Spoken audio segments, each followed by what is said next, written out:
In the stillness of the afternoon, my daughter's phone ringtone shattered the quiet. The phone was carelessly placed within my reach. Looking at the screen, a clear image of my husband's name and picture was displayed. "Emma, it's a call from Dad.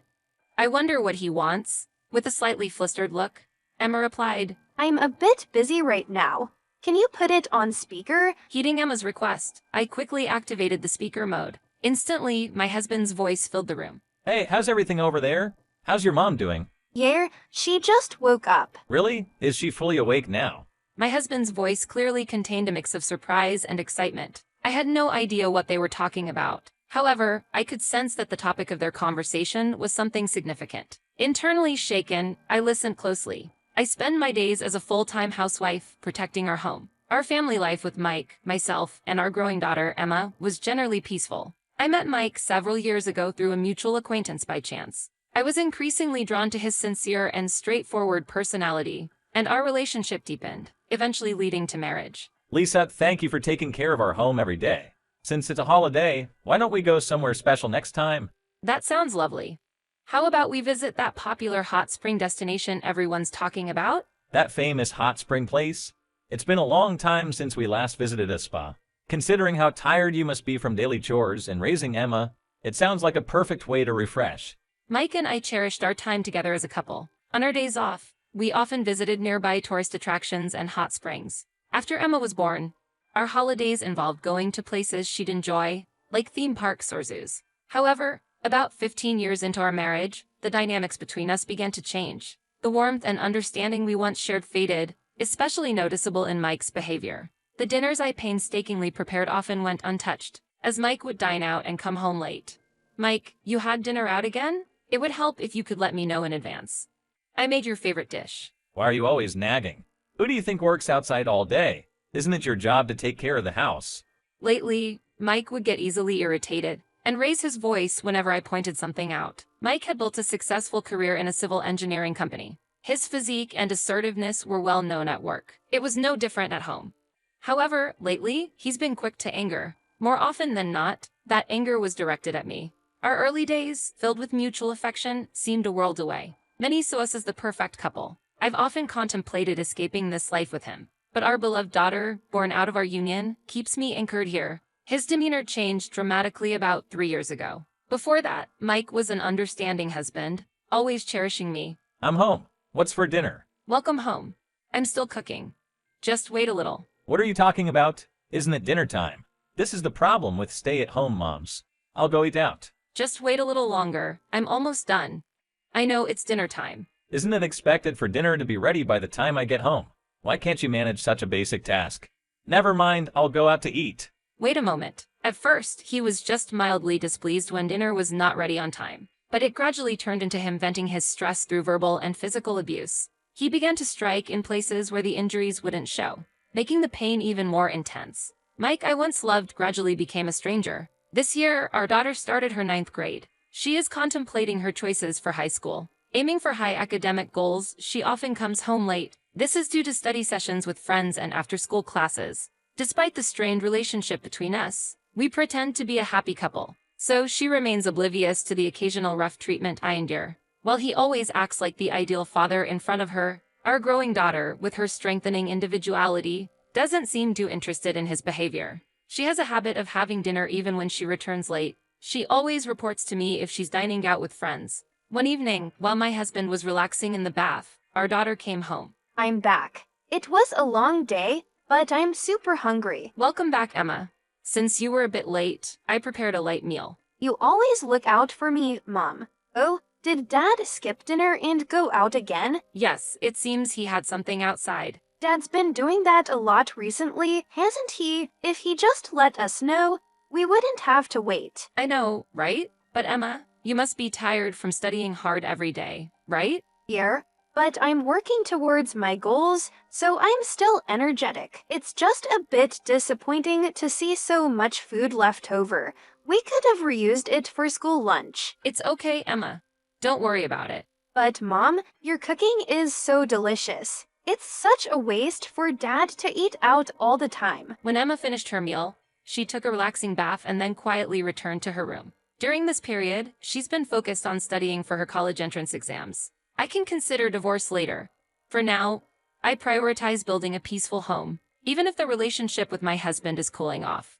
What's even more distressing is that he often takes our daughter to visit his parents' house on weekends. His parents' house is just a few minutes away, an easy place to visit. Currently, his mother lives there alone, and he's very close to her, so he visits her frequently on weekends, and he takes our daughter with him. I've been there a few times in the past, and each time his mother has been rather cold to me. Lisa, can you go shopping for me? Soy sauce, oil, rice, and maybe some tasty drinks. But do it on a bicycle, not the car. That's a small task you can manage, right? From my past experiences, she often makes me run errands in the most inconvenient ways, like forcing me to shop by bicycle. On important occasions or family events, she would deliberately exclude me, like not preparing food for me. That's why I started avoiding visits there. Let's spend family time at my parents' place again this week. But I don't want to be insulted by your mother again. What are you talking about? If you behave properly, there won't be any issues, right?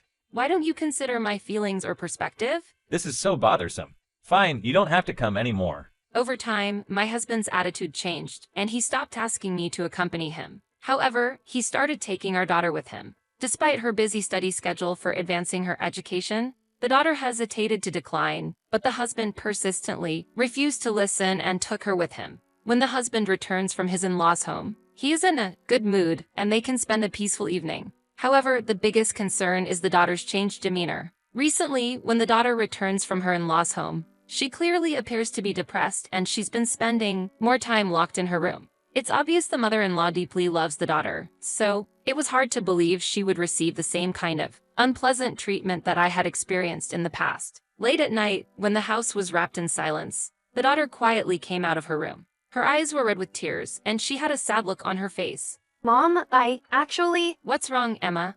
Is something bothering you? Well, but it's late, and I have school tomorrow, so I'm going to bed. All right, dear. Remember, you can always talk to me. Get some rest. It seemed like she was about to share something significant, but perhaps she felt it was too soon. She didn't open up in the end. Whatever was on her mind remained a mystery to me. On a subsequent weekend, the husband announced another visit to his parents' home and declared he would be taking the daughter. All right, get ready. We're heading to my parents' house again today. Okay, Mom, I'll be back later. I wondered if there was a reason why the daughter no longer resisted visiting the in-laws. They were supposed to be back by evening, so I decided to head to the nearby grocery store to pick up ingredients for dinner. What should I cook tonight? Maybe a tofu burger would be healthy and the family would like it. I thought as I opted to take the bus because Mike had taken the car. While waiting at the bus stop, a sudden intense headache struck me. Oh, this intense pain. Could there be days this bad? I thought. Just then, I blacked out from the pain. My head again today. It's even worse than before. This pain isn't normal. For the past few weeks, I have been experiencing these headaches. Initially, they were mild and somewhat disruptive, but they grew stronger with each passing day. Usually, an over-the-counter painkiller would suffice, but the pain this time was beyond bearable. Just as I thought, what is this pain? I passed out on the street. When I came to, I found myself lying in a hospital bed, covered in white sheets. A kind passerby noticed me and immediately called an ambulance, and I was rushed to the hospital. After a while, the doctor came into the room and informed me they couldn't yet determine the clear cause of the headache. They said I needed to be admitted for further tests and a detailed diagnosis. While we were discussing this, my daughter, Emma, with a worried look on her face, knocked and entered the room. Mom, are you okay? I got a call from the hospital and rushed over. I'm sorry, Emma. I didn't mean to worry you like this. But where's your dad? Dad seems to be busy right now and can't come, so I came by myself. Oh, I see. Thank you. The doctor says I need to be hospitalized for a while. I spoke to the doctor too. Don't worry, Mom. I think you're just tired and not feeling well. Make sure you rest well. Thank you, Emma. That's reassuring. Even though I was lying in a hospital bed, my husband didn't seem to care. He didn't visit or even call. Does he really not care about me in this situation? Filled with disappointment, Emma entered the room holding a colorful assortment of fruits. I already got permission from the nurse to bring this in. I thought maybe eating some fruit would help lift your spirits. Shall we eat some together? Thank you, Emma. You're so thoughtful even now. She nodded and began to neatly slice the fruits onto a plate. While she was doing that, Emma's phone vibrated and rang. When I saw the screen, my husband's name appeared. Emma, It looks like it's a call from your dad. Oh, sorry.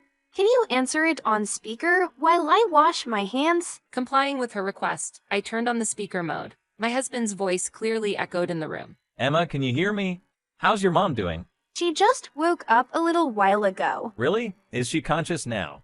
I could hear the surprise in my husband's voice. I felt like there was a secret between my husband and daughter, and my heart raced. Emma paused for a moment and started searching for something in her bag. I can't believe it, that Lisa's conscious now. Why? Mike, what's going on with your wife? Did something go wrong? I heard a concerned voice from my mother-in-law in the background. Lisa seems to have regained consciousness. It's really strange. I should have added more drugs. More drugs. What did they do? Did you properly mix the dog medicine into her drink? Of course, I've been increasing the amount little by little so she wouldn't notice. But this time, even though I added more, it doesn't seem to have any effect. Dog medicine? What are they talking about? Indeed, I've heard that medicine affects humans too. Maybe it's not strong enough on its own. Maybe next time I should try the sleeping pills I was prescribed at the psychiatrist's. That sounds like a good idea. I'll try that medicine next time. I can't believe what they're saying. If this plan works, we can claim her life insurance too. Right, she's been a nuisance for a long time. They want to get rid of her soon. Exactly. I think this is the perfect scheme.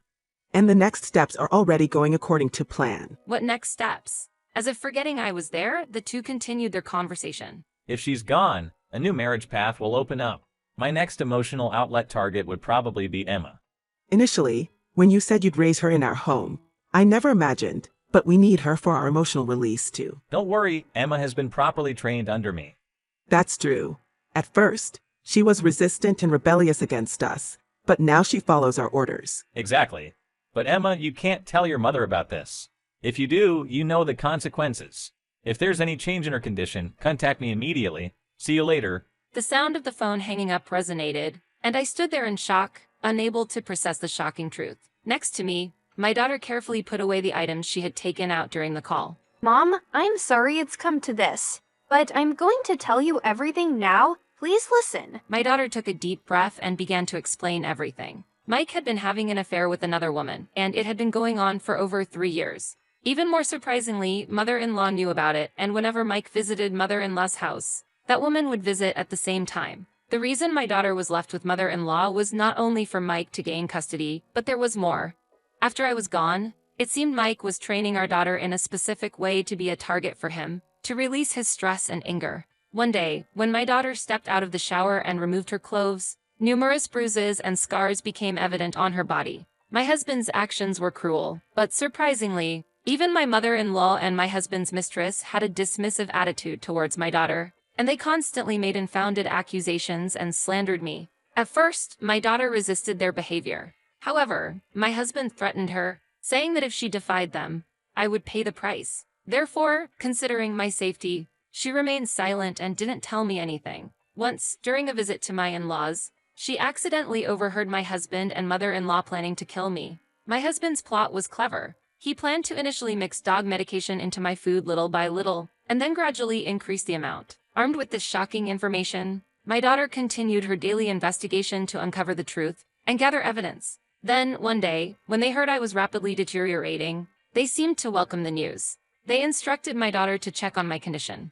At that time, she cleverly allowed me to overhear the conversation through a speaker, and, as they began to speak, she discreetly recorded their entire conversation using a device from her bag. Mom, I feel guilty for not telling you the truth up to now. It must be hard to find out such shocking truths all of a sudden, but with this, we can proceed with the divorce and custody will be guaranteed, right? Emma, there's something I haven't told you either. While you were at school or when it was just the two of us, he often became violent towards me. I'm sorry for hiding such a fact. Then we both had painful secrets. But now, we have to stand up to them. Just think about it. If they are arrested and charged, you might be viewed as the child of a criminal. Are you sure you're okay with that? Mom, I'm not afraid of that. I have evidence that I'm a victim of violence, and I have friends who believe in me. Plus, I don't plan to use Dad's last name. I intend to start a new life with your maiden name. I'm relieved to know you've thought so much about it. Let's confront them together. After that, we took swift action. We contacted a lawyer and then informed the police about everything. A few hours later, the police, lawyers, and doctors who arrived at the scene explained the circumstances and background in detail. After thorough police investigations, heart medication for dogs was discovered at the in-laws' residence, and related internet purchase records also came to light. As a result, my mother-in-law, husband, and the woman he had an affair with were arrested on charges of attempted murder. According to their statements, my husband had taken out a hefty life insurance policy on me. It seems their plan was to enjoy a luxurious life with insurance money after getting rid of me from this world. It's believed that behind their intentions to gain custody of my daughter was not just for stress relief but also to make her take care of all household chores. Moreover, if they were ever to divorce me, they might have strongly desired custody to avoid paying child support. When I received a detailed explanation from the police, I was filled with anger towards their cold and irrational plans. Taking someone's life, no matter the reason, is inexcusable. The mother-in-law and husband's mistress, who participated in this heinous plan, can also be said to have acted immorally. Later on, there was a chance my daughter would be labeled as a criminal's child, but she took it surprisingly calmly. I quickly initiated divorce procedures from my husband, and my daughter and I decided to revert to my maiden name. While changing schools was an option, after explaining the situation to school officials and classmates, my daughter was able to continue her daily life without facing bullying or harassment. Her passion for her studies remained unchanged, and I was thrilled when she passed the entrance exam for the nursing school she had long dreamed of. Since the school was near my childhood home, we started a new life there after her high school graduation. When my husband and the others are eventually released after serving their sentences, I plan to claim damages with the help of a lawyer. After several weeks of treatment and rehab, my health significantly improved, and I finally left the hospital. My current daily life consists of spending time writing essays and blogging about novels at home. By writing about the harsh treatment and emotional pain I received from my husband and mother-in-law, I might be attempting to process and slowly move forward from past events. Writing brings back memories of past pain and suffering. At those moments, past events occasionally flash back in my mind. However, now, living with my daughter at my childhood home, we are without any fears. Compared to previous days, my current life is incredibly peaceful, and I can genuinely enjoy every day. The memories of those painful days are gradually fading, and I believe the day those memories disappear completely will come. I feel ready to welcome a new chapter in my life when that time arrives.